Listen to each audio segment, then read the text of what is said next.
अगर तुझे भी लगता है कि तू सब सही कर रहा है, लेकिन फिर भी हर बार तुझसे ही सवाल पूछे जाते हैं, तो भाई ये वीडियो तेरे लिए है।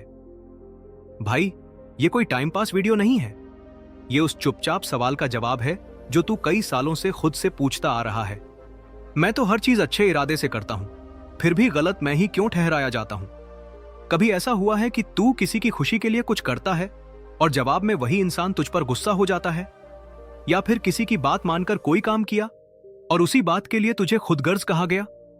तो भाई ये वीडियो तुझ पर नहीं, तेरे साथ हो रहे उस साइलेंट कंफ्यूजन पर है, जहां तू अपने इमोशंस को समझ ही नहीं पाता और खुद को ही दोषी मानने लगता है। कुछ रिश्तों में अनजाने में ऐसे पैटर्न बन जाते हैं जहां सामने वाला बार बार तुझे मेंटल गिल्ट या इमोशनल कंफ्यूजन में डालता है और तू सोचता है कि शायद तुझ में ही कोई कमी है। पर सच्चाई ये है, ये एक अनदेखा खेल है जिसे समझना और पहचानना बहुत जरूरी है। इस वीडियो में हम बात करेंगे उन 20 सटल इमोशनल मैनिपुलेशन टैक्टिक्स की जो तुझे नाइस गाय से कंफ्यूज्ड गाय बना देती है। तू सीखेगा कि कैसे कुछ चीजें बाहर से तो केयरिंग लगती हैं, लेकिन अंदर ही अंदर तेरे कॉन्फिडेंस और क्लैरिटी को खा रही होती है।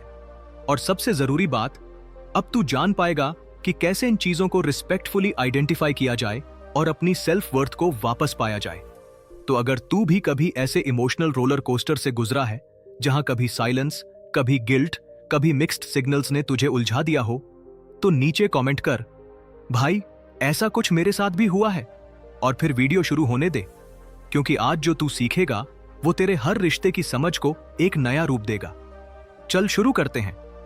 ये 20 हिडन फीमेल माइंड गेम्स जो मर्दों की जिंदगी चुपचाप हाईजैक कर लेते हैं।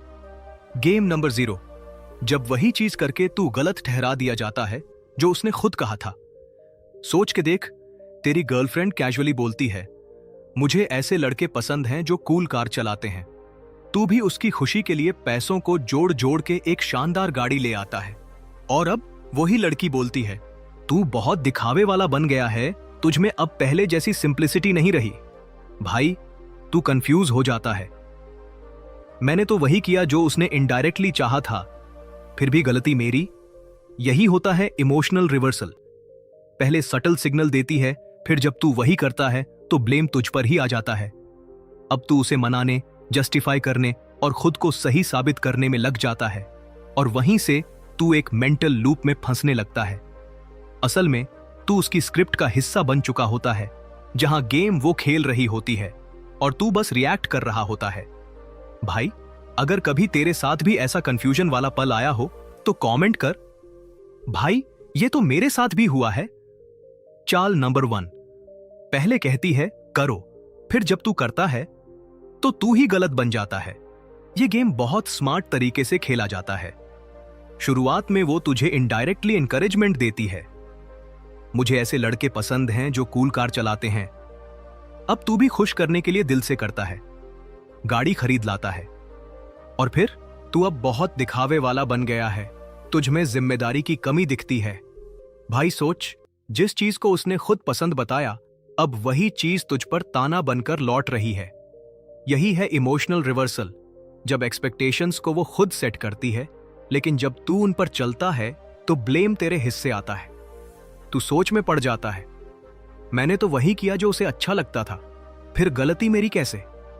धीरे धीरे तू खुद को ही हर बार कटघरे में खड़ा करने लगता है, बस उसे खुश करने की कोशिश में। अगर तेरे साथ भी कभी ऐसा कंफ्यूजिंग या उलझाने वाला मोमेंट आया हो तो नीचे कमेंट कर, भाई मैंने भी ये झेला है। चाल नंबर 2, जब तारीफ भी एक साइलेंट जाल बन जाती है। अब सुन अगला माइंड गेम।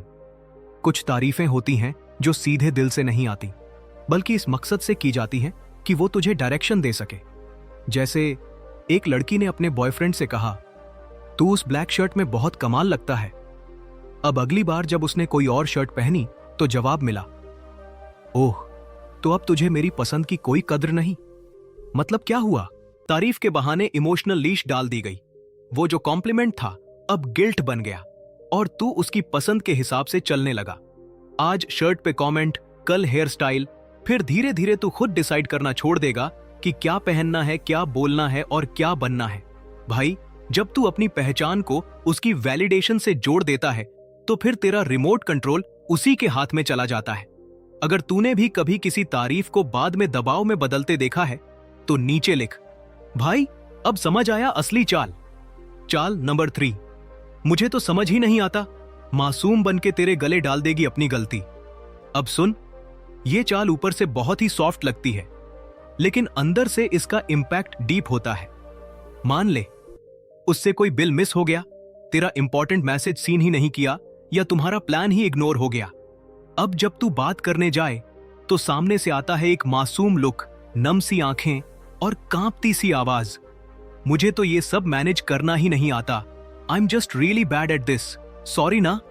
और तू फिर से साइलेंट हीरो मोड ऑन कर देता है, बोलने की बजाय बर्दाश्त करता है, माफ करता है और सोचता है चलो इस बार मैं ही संभाल लेता हूं। लेकिन अगली बार फिर वही रिपीट।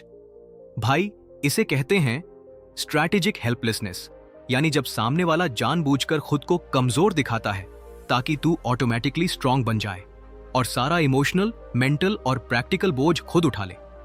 धीरे धीरे तू ही खुद को हर गलती का जिम्मेदार मानने लगता है, क्योंकि तू उसे दर्द में नहीं देख सकता, और वहीं से वो गिल्ट कार्ड तुझ पर बार बार खेलती है। चाल नंबर 4, जब मजाक की चुटकी डर का बीज बन जाती है। अब सुन, हर मजाक सिर्फ हंसी के लिए नहीं होता। कुछ बातें ऐसी होती हैं जो सुनने में हल्की लेकिन असर में भारी होती हैं। जैसे वो कैजुअली हंसते हुए बोल दे, पता नहीं, शायद मुझे कोई ऐसा मिल जाए जो मेरी हर बात माने। अब तू एक पल को रुक जाता है। बात तो मजाक में है, लेकिन उसमें छुपा मैसेज साफ होता है। अगर तू मेरे हिसाब से नहीं चला तो शायद तू ही ना रहे। ये मजाक नहीं, एक सॉफ्ट वार्निंग होती है। अब तू क्या करता है? तेरी कोशिशें शुरू हो जाती हैं उसका मूड मैनेज करने में, उसकी बातों को सीरियस लेने में और खुद को उसके हिसाब से मोल्ड करने में। धीरे धीरे तू अपने कंफर्ट जोन से निकलकर बस उसके रिएक्शन से बचने की प्लानिंग में लग जाता है।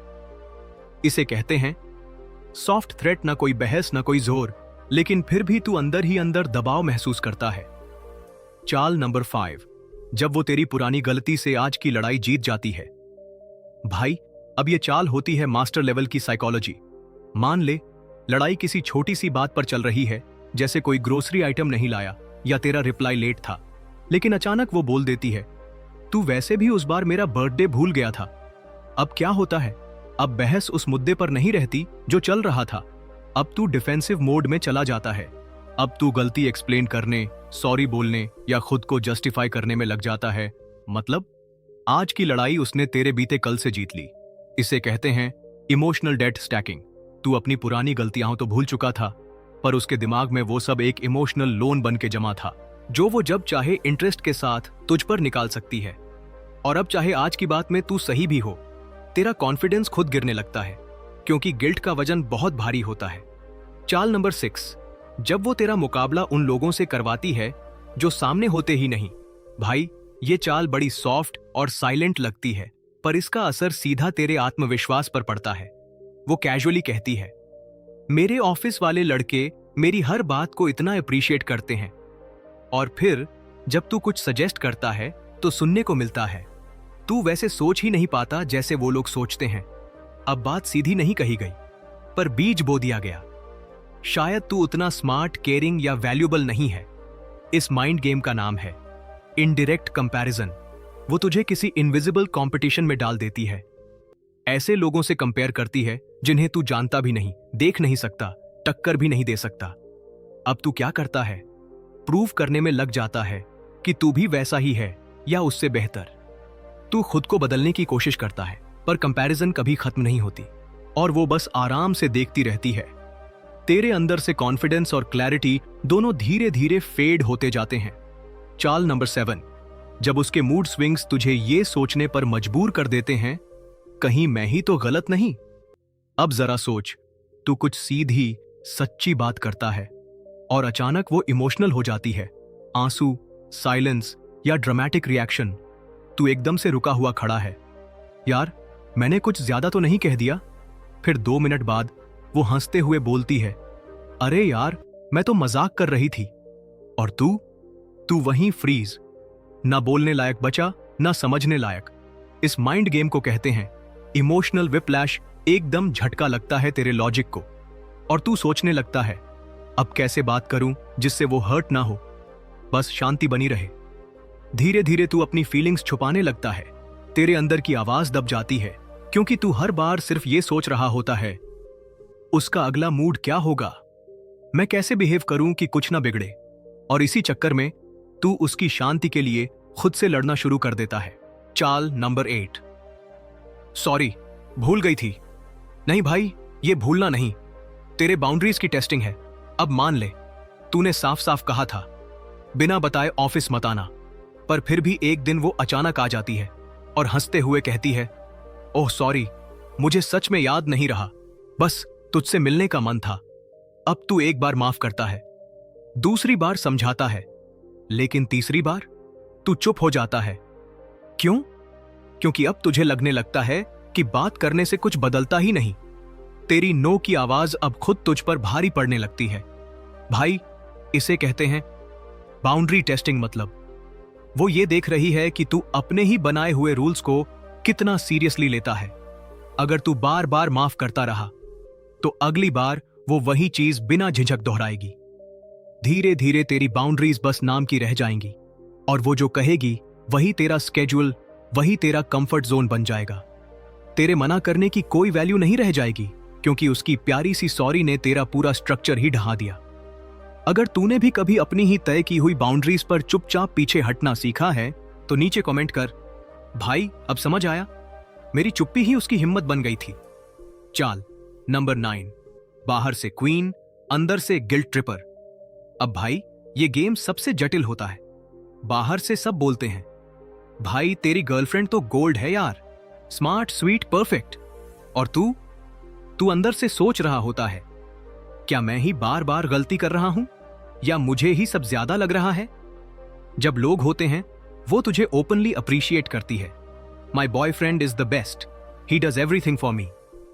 लेकिन जैसे ही दरवाजा बंद होता है, तेरे कानों में कुछ और गूंजता है, तू मेरे लिए करता ही क्या है, तूने तो कभी कोई एफर्ट नहीं डाला। अब तू सोच में पड़ जाता है, अभी तो उसने सबके सामने मेरी तारीफ की थी, अब ये उल्टा क्यों। इसे कहते हैं image control plus guilt trip combo. वो दुनिया के सामने एक आइडियल पार्टनर का रोल प्ले करती है, और जब सबकी नजरें हटती हैं तो गिल्ट और ब्लेम का सारा बोझ तेरे सिर पर गिरता है। अब अगर तू किसी दोस्त से कुछ कहे तो तुझसे ही सवाल होता है, ऐसी तो नहीं लगती यार, शायद तू ही ज्यादा सोचता है। और धीरे धीरे तू खुद ही सोचने लगता है, शायद मैं ही सेंसिटिव हूं। चाल नंबर 10। पहले झगड़ा खुद शुरू करती है, फिर सुलह की देवी बन जाती है। अब सोच, छोटी सी बात हुई, तूने कुछ नॉर्मल ही बोला और वो अचानक नाराज हो गई। गुस्सा, दूरी, खामोशी, तू समझ भी नहीं पाया मैंने ऐसा क्या कह दिया। अब तू टेंशन में, माहौल बिगड़ चुका है। तू सोच रहा है शायद गलती मेरी है, और फिर कुछ देर बाद वो आती है, थोड़ा मुस्कुराती है और कहती है, देखा, हर बार मैं ही तो रिश्ता बचाती हूं। अब जो बाहर से देखेगा वो कहेगा, यार कितनी मैच्योर लड़की है, हमेशा पैचअप वही करती है। पर अंदर की सच्चाई, ड्रामा भी उसी ने शुरू किया था और हीरो भी वही बन गई। इसे कहते हैं प्रॉब्लम इन्फ्लेशन, यानी पहले बिना वजह झगड़ा या टेंशन क्रिएट करना, फिर उसी का सॉल्यूशन देकर खुद को बचाने वाली दिखाना। और तू बार बार वही साइकिल रिपीट करता है, कंफ्यूज्ड, गिल्टी, सॉरी बोलता हुआ। असल में अगर वो प्रॉब्लम ना बनाए तो उसे खुद को फिक्सर या मैच्योर दिखाने का मौका ही ना मिले। अगर कभी तुझे भी ऐसा फील हुआ हो कि झगड़ा भी उसी ने शुरू किया और हीरो भी वही बन गई, तो नीचे कमेंट कर, भाई अब समझ आया, वो खुद ही पहेली बनती थी और खुद ही हल भी। चाल नंबर 11। वो कुछ नहीं कहती पर सजा पूरी देती है, खामोशी से। भाई, कभी तेरे साथ ऐसा हुआ है, तूने कुछ सीधा सच्चा कहा, शायद टोन थोड़ी कड़क हो गई या बस ऑनेस्ट बात थी, और सामने से ना कोई बहस ना कोई जवाब, बस एकदम सन्नाटा। पहले तू सोचेगा शायद उसे स्पेस चाहिए, पर फिर वो चुप्पी 1 घंटे से बढ़कर पूरा दिन, फिर 2 दिन, और तू अंदर से टूटने लगेगा। तेरे मन में चलने लगता है, क्या मैं ही गलत हूं, क्या मैंने कुछ बहुत बुरा कह दिया। भाई, इसे कहते हैं विथड्रॉवल कंट्रोल। मतलब सामने वाला कुछ बोलेगा नहीं, लेकिन तेरे अंदर गिल्ट और डर भर जाएगा। ये चुप्पी स्पेस देने के लिए नहीं होती, बल्कि तुझे इतना इमोशनली डिस्टर्ब करने के लिए होती है कि अगली बार तू अपनी बात कहने से पहले 10 बार सोचे। धीरे धीरे ये तुझसे तेरी आवाज छीन लेती है, तेरे जज्बात दब जाते हैं और तू बस एक ट्रिगर से बचने वाला इंसान बनकर रह जाता है। अगर तूने भी कभी ऐसा सन्नाटा झेला है जो सच में स्पेस नहीं बल्कि पनिशमेंट था, तो नीचे कमेंट कर। भाई, उस चुप्पी में मेरी आवाज घुटती थी। चाल नंबर 12। तू खुशकिस्मत है कि मैंने तुझे चुना है। सुनते ही तू खुद को छोटा मानने लगा भाई। अब ये चाल सीधी इंसल्ट नहीं करती, पर तुझे अंदर से झुका देती है। वो कभी यूं कैजुअली कहती है, अरे तेरे जैसे को तो ज्यादातर लड़कियां देखती भी नहीं, और तू वहीं फ्रीज। मन में आता है, शायद सही कह रही है, मैं तो किस्मत वाला हूं जो ये मिली। अब होता क्या है, जब वो कुछ गलत करती है तू चुप रह जाता है। जब तू खुद हर्ट होता है तू खुद को समझाता है, चलो छोड़, कम से कम वो साथ तो है। भाई, यही होता है स्टेटस लेवरेज। मतलब वो तुझे ये फील कराती है कि तू उसकी लेवल का नहीं है और इस रिश्ते के लिए तुझे बस शुक्रगुजार रहना चाहिए। अब तू हर बार जब भी कुछ गलत होता देखता है, तू रिएक्ट नहीं करता, क्योंकि तू उसे खोने का रिस्क नहीं लेना चाहता। धीरे धीरे तू हर बात सहता जाता है, प्यार के नाम पर नहीं, बल्कि उस एहसान के नाम पर जो उसने तुझे चूज करके किया था। चाल नंबर 13। गलती मेरी थी, पर अब तू क्यों चीख रहा है जब असली बात गायब कर दी जाती है। अब सोच, तू एकदम काल्मली सवाल करता है, तूने पैसों के बारे में झूठ क्यों बोला, और सामने से क्या जवाब आता है। तू हमेशा मुझे छोटा क्यों महसूस कराता है। तेरा दिमाग वहीं फ्रीज। भाई, ये क्या हुआ अभी। तू बात कर रहा था झूठ पर, अब डिस्कशन चल रही है तेरी टोन, तेरे वर्ड्स, तेरे एटीट्यूड पर। भाई, इस माइंड गेम का नाम है टॉपिक फ्लिपिंग। मतलब असली मुद्दे को बीच में से पकड़कर ऐसे घुमा देना कि अब तू अपनी सफाई देने में लग जाए। अब तू प्रूव कर रहा है कि नहीं यार, मेरा टोन गलत नहीं था, मैंने इंसल्ट नहीं की। और असली बात, झूठ बोलना, वो तो पीछे छूट गई। अब गलती किसकी थी, उसकी, पर शर्म किसको आ रही है, तुझे। अगर कभी तू भी ऐसे ही किसी सवाल से कटघरे में खुद को खड़ा पा चुका है, तो नीचे कमेंट कर, भाई मुद्दा मेरा था और दोषी मैं बन गया। चाल नंबर 14। मैंने गलती की, लेकिन मुझे दर्द था। जब आरोपी मासूम बन जाए और तू दोषी अब मान ले। तूने देखा कि वो अपने एक्स को सीक्रेटली मैसेज कर रही थी। तूने कामली सबूत रखे और बोला, ये क्या चल रहा है। अब तू एक्सपेक्ट कर रहा था या तो एक माफी या एक साफ जवाब, लेकिन जो मिलता है वो क्या, वो रोना शुरू कर देती है। मैं बहुत अकेली थी, तू मुझे इग्नोर करता है, इसलिए ये किया। अब तू वहीं रुक जाता है। तू आया था सच पूछने, अब तू टिश्यू पकड़वा रहा है। तू आया था उसकी जवाबदेही लेने, अब तू उसे गले लगा रहा है। भाई, इसे कहते हैं इमोशनल रोल रिवर्सल। मतलब जिसने गलती की वो खुद को इतना पीड़ित दिखा देती है कि तू ही अपने आप को दोषी महसूस करने लगता है। अब बात एक्स के मैसेज से हटकर तेरे टोन, तेरे कोल्डनेस या तेरी बिजी लाइफ पर आ जाती है। तेरे मन में आने लगता है, शायद गलती मेरी ही है, शायद उसे ऐसा फील नहीं होना चाहिए था। और अगले पल तू उसी इंसान से माफी मांग रहा होता है जो तुझे धोखा दे रहा था। अगर तूने भी कभी ऐसा फील किया हो कि जिसकी गलती थी वही मासूम बन गया और तू खुद कटघरे में खड़ा हो गया, तो नीचे कमेंट कर, भाई अब समझ आया, वो रोई नहीं, उसने मुझे रोल बदलवा दिया। चाल नंबर 15। तू बहुत सोचता है। जब तेरा सच तुझे ही झूठ लगने लगे। अब एक सीन सोच, एक बंदे ने अपनी गर्लफ्रेंड को कुछ ऐसा करते देखा जो साफ तौर पर उसकी कही बात से अलग था। उसने बस सीधा पूछा, तू वहां क्यों गई जब तूने कुछ और कहा था। अब सीधा जवाब क्या होना चाहिए था, लेकिन जवाब आता है, तू बहुत ओवरथिंक करता है, हर बात में शक क्यों करता है। और वहीं से चाल शुरू होती है। भाई, तूने कुछ गलत नहीं किया, तूने बस सवाल उठाया। लेकिन अब डिस्कशन तेरे माइंडसेट पर आ गया।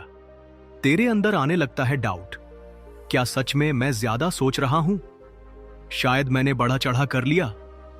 यही होता है गैस लाइटिंग। मतलब तेरे देखने, सोचने और महसूस करने की सच्चाई को इतना घुमा दिया जाए कि तुझे ही लगे तू गलत है।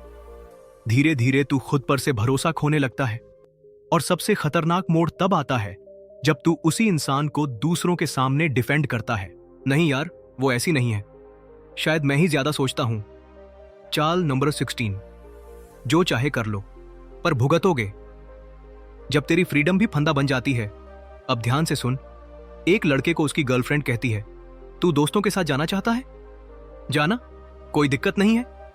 भाई, तू सोचता है, वाह क्या समझदार गर्लफ्रेंड है, पूरी आजादी दे रही है। लेकिन जैसे ही तू दोस्तों के साथ वक्त बिताता है, शुरू हो जाता है चुप्पी, घुमा घुमा के ताने, रूठा हुआ चेहरा और एकदम से साइलेंट टॉर्चर एक्टिवेट। अब अगली बार जब वो लड़का प्लान बनाएगा, वो सबसे पहले खुद से यही पूछेगा, क्या फिर वही गिल्ट झेलना पड़ेगा? यही है भाई फॉल्स चॉइस ट्रैप। मतलब तुझे लग रहा है तू आजाद है, पर जिस भी ऑप्शन को तू चुनेगा उसमें से एक रास्ता इमोशनल सजा देता है। और फिर तू अपनी खुशी से समझौता करता है ताकि बस किसी का मूड ना बिगड़े। धीरे धीरे तू जीता है, पर उसके रिएक्शंस के डर से, ना कि अपने मन की आवाज पर। अगर तूने भी कभी ऐसा फील किया हो कि तेरे हर हां के पीछे एक डर छुपा था, तो नीचे कमेंट कर, भाई वो आजादी नहीं थी, वो एक सजा का ट्रैप था। भाई, ये चाल सीधी तेरे चॉइसेस को गिल्ट में बदल देती है। जब भी कोई तेरी विश का सम्मान करने की बजाय तेरे फैसले के बाद तेरी पीस छीन ले, तो वो प्यार नहीं, कंट्रोल होता है। अब समय है अपने डिसीजंस डर से नहीं, बल्कि सच्चे दिल और क्लैरिटी से लेने का। अगर तू सच में चाहता है कि अब से तेरा हर कदम तेरे लिए हो, तो नीचे लिख, भाई अब मैं किसी के इशारों पर नहीं नाचूंगा, अगली चाल लाओ। चाल नंबर 17, दिल की बात बताकर तुझे बंदी बना देना। जब वल्नरेबिलिटी एक जाल बन जाए, शुरुआत में सब कुछ बहुत डीप और इमोशनल लगता है। सामने वाली पहली या दूसरी ही मुलाकात में बोलती है, बचपन में मेरे साथ बहुत कुछ बुरा हुआ, मेरे घर वाले मुझे नहीं समझते। तेरा दिल पिघल जाता है। तू सोचता है, अब अगर मैंने इसे अकेला छोड़ा तो ये टूट जाएगी। बस भाई, यहीं से चाल शुरू हो जाती है। अब तू सिर्फ एक बॉयफ्रेंड नहीं रहता, तू बन जाता है उसका इमोशन फिक्सर। रिश्ता भले ही अब टॉक्सिक हो चुका हो, पर तू बाहर नहीं निकल पा रहा, क्योंकि तू सोचता है, मैंने इसे भरोसा दिया था, अब छोड़ नहीं सकता। इसे कहते हैं over sharing trap, vulnerability front. मतलब इतना इमोशन डाल दिया जाए शुरू में कि तुझे गिल्ट हो अगर तू दूरी बनाने की सोचे, और फिर तू खामोश रहता है अपनी तकलीफों को मारकर, सिर्फ इसलिए कि तू उसके दर्द का बोझ उठाने वाला बन गया है। अगर तूने भी कभी ऐसा महसूस किया है कि तुझे किसी की कहानी ने रिश्ता छोड़ने से रोक दिया, तो नीचे कमेंट कर, भाई वो दर्द नहीं था, वो जाल था। चाल नंबर 18, तेरी तारीफ करके तुझे बेसुरा बना देना। Strategic flattery. जब तारीफ भी तोहफा नहीं, चाबुक बन जाए। अब सोच, वो तुझे बोलती है, तू तो बहुत सिंपल है यार, कुछ नहीं मांगता, बिल्कुल लो मेंटेनेंस हो। तू मुस्कुराता है, सोचता है, वाकई मैं उसके लिए अलग हूं, खास हूं। लेकिन भाई जरा रुक, ये सिर्फ तारीफ नहीं थी, ये था एक रिवॉर्ड सिस्टम जो तुझे सिखा रहा था कि तू जितना कम मांगेगा उतना ज्यादा प्यार का इल्यूजन मिलेगा। अब तू उसके लिए सब कुछ करता है, पर खुद के लिए कुछ भी नहीं। और हर बार जब तू अपने लिए कुछ कहना चाहता है, तेरे दिमाग में वही लाइन घूम जाती है, मैं तो लो मेंटेनेंस हूं ना, शायद ज्यादा मांगना ठीक नहीं। यही है भाई स्ट्रेटेजिक फ्लैटरी। मतलब तुझे तारीफ के जरिए कंडीशन किया गया कि तू अपनी डिजायर्स दबाकर ही लवेबल बनेगा। धीरे धीरे तू बन जाता है वो इंसान जो सबको खुश रखता है, पर खुद अंदर से खाली हो जाता है। अगर तूने भी कभी ऐसा फील किया है कि तारीफ के नाम पर तुझे चुप रहना सिखा दिया गया, तो नीचे कमेंट कर, भाई अब मुझे खुद से भी प्यार करना है। भाई समझ, प्यार वो होता है जो तेरी जरूरतें सुने, ना कि तुझे चुप कराने के लिए मिठास का जाल बुन दे। अब तुझे तय करना है, तारीफ चाहिए या सच्चा कनेक्शन, शांति चाहिए या खुद की आवाज। अगर तेरा जवाब है अब मैं खुद के लिए खड़ा रहूंगा, तो नीचे लिख, भाई अब इल्यूजन में नहीं, ट्रूथ में जीऊंगा। चाल नंबर 19। मैं बाकी लड़कियों जैसी नहीं हूं। The Loki setup. जब वो अलग बन के तेरे दिमाग से खेले। शुरुआत में वो कहती है, बाकी लड़कियां इस बात पर ड्रामा करती, लेकिन मैं कूल हूं। और तू सोचता है, यार ये तो कुछ अलग ही लेवल की समझदार है, लकी हूं मैं। तेरा गार्ड नीचे गिर जाता है और तू उसे बताने लगता है सब कुछ, तेरे सीक्रेट्स, तेरे फियर्स, तेरे डाउट्स।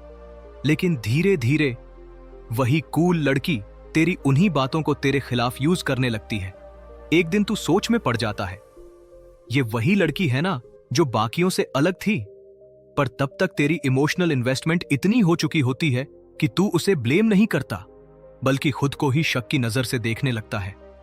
भाई यही तो है द लोकी सेटअप। मतलब अपने आप को बाकी सबसे बेटर बताकर तेरे अंदर ब्लाइंड ट्रस्ट पैदा करना और फिर उसी भरोसे से तुझे मैनिपुलेट करना। चाल नंबर 20। आंसुओं से सच को बहा देना। Emotional redirection. जब आंसू जवाब से ज्यादा काम करते हैं, एक दिन तू सीधा साधा सवाल पूछता है, ये साफ साफ बता, तूने ऐसा किया या नहीं? और जवाब रुकता ही नहीं। उससे पहले वो रोने लगती है, फूट फूट कर कांपती आवाज में। अब तू भी इंसान है, तेरा दिल पिघलता है, तू सवाल भूलकर उसे संभालने में लग जाता है। भाई सुन, ये सिर्फ आंसू नहीं थे, ये था एक इमोशनल स्मोक बॉम्ब जिसने सच के सामने धुंध फैला दी। अब बात क्या हुई थी, तेरा सवाल क्या था, सब हवा में उड़ गया। और जो इंसान जवाब देने वाला था वो अब स्टीयरिंग संभाल चुका है। इसे कहते हैं इमोशनल रीडायरेक्शन। मतलब जवाब देने की जगह भावनाओं का तूफान खड़ा कर दो ताकि सामने वाला सवाल ही भूल जाए। अब तू सोचता है, शायद मेरा सवाल ही बहुत कड़ा था, शायद मैंने हर्ट कर दिया। और सच्चाई दबी रह जाती है उसी आंसुओं के समंदर में। अगर तूने भी कभी किसी के आंसुओं के बाद अपना सच पीछे छोड़ दिया हो तो नीचे कमेंट कर, भाई अब आंसू से डरूंगा नहीं, जवाब मांगूंगा। अगर तेरे भी कभी सवाल आंसुओं की आंधी में गुम हो गए थे तो नीचे लिख, भाई अब मैं सवालों से पीछे नहीं हटूंगा। भाई ये ट्विन्स माइंड गेम्स कोई कॉन्स्पिरेसी थ्योरी नहीं है, ये वो पैटर्न्स हैं जो बहुत से रिश्तों में रिपीट होते हैं और अक्सर मर्दों को कंफ्यूज्ड, गिल्टी और खोया हुआ बना देते हैं। जब तक तू इन्हें पहचान नहीं लेता, तू उसी लूप में घूमता रहेगा जहां हर बार तू ही गलत साबित किया जाएगा। लेकिन अब नहीं, अब तेरे पास है सच को देखने की क्लैरिटी। अब सवाल सिर्फ एक है, क्या तू फिर भी वही नाइस गाय बना रहेगा जो सब सह जाता है, या फिर बनेगा वो मर्द जो अपने सेल्फ रिस्पेक्ट के लिए खड़ा होता है? अगर तू तैयार है अब इल्यूजन को छोड़कर रियलिटी में जीने के लिए तो नीचे कमेंट कर, भाई अब मेरी आंखें खुल चुकी हैं। और अगर इस पूरी सीरीज ने तेरे अंदर कुछ जगा दिया हो तो चैनल को जरूर सब्सक्राइब कर, क्योंकि ये तो बस शुरुआत है तेरे असल आत्मसम्मान की वापसी की। अब तू चुप नहीं बैठेगा, अब तू खुद की आवाज बनेगा। रिस्पेक्ट कोई मांगता नहीं, तू उसे खुद जीकर दिखाएगा। अगली सीरीज में मिलते हैं जहां बात होगी सिर्फ एक चीज की, तेरे असली पावर की।